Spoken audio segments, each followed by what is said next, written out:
Let's spice up your guitar solos and your riffs using bends. Now, sometimes when people come to us and they're playing this minor pentatonic, we have these sort of dreary bends that go up and down, and they're without purpose. So let's put a little purpose behind them. The first way to do this would be using them as a vehicle to get from one note to the next, like a slide. Okay, the really cool thing about a bend is we don't just have these half-step jumps to get to that next whole step if I'm moving a whole step up.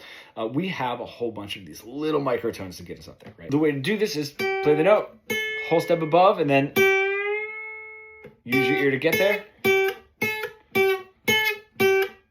Okay, great exercise. Do it with a half step. Do it all over the fretboard and with the different strings, because the different frets and different strings are going to give you different tensions to get used to, and really using your ear to get to that whole step above or a half step. Recommend bending these two strings downward and these two strings upward just so they don't fly off the neck, right? Next is going to be an accent bend, which I really like. If I'm ending on a tension note, let's say a flat 3 or a flat 7 in my minor pentatonic, right? That's my flat 3. If I have a lick that ends there, I can give it a little accent. I'm playing the note and then driving it up really quickly, but cutting it off. I don't want it to go up and then back down again. I want it to stay up, right? And I'm not bending a whole step up to that D. I'm just... right? I could do it slowly as well, and it works on a flat 3 or flat 7. So, right? And it just helps bring a little bit more tension to those already tense notes by adding a little bit of that microtone kind of a feel. This also works with riffs. All right, so if I have...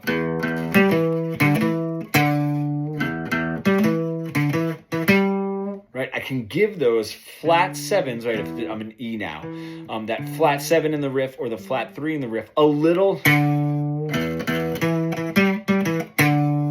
right, there's that little power, that little bit of a stank almost. Also do it slowly, right, never really reaching that next note. I do not recommend using them on the root note, right, just those tension notes, because if I do... now I'm a little off key.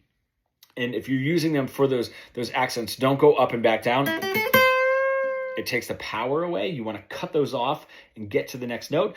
You can go up and down if you're just like using it to get to that next note and back down, just like as a slide would do or something. Now, if you're an intermediate guitar player that wants to bridge the gap between your creative ideas and what you're able to play, becoming fully fretboard fluent, comment pro below and we can get started.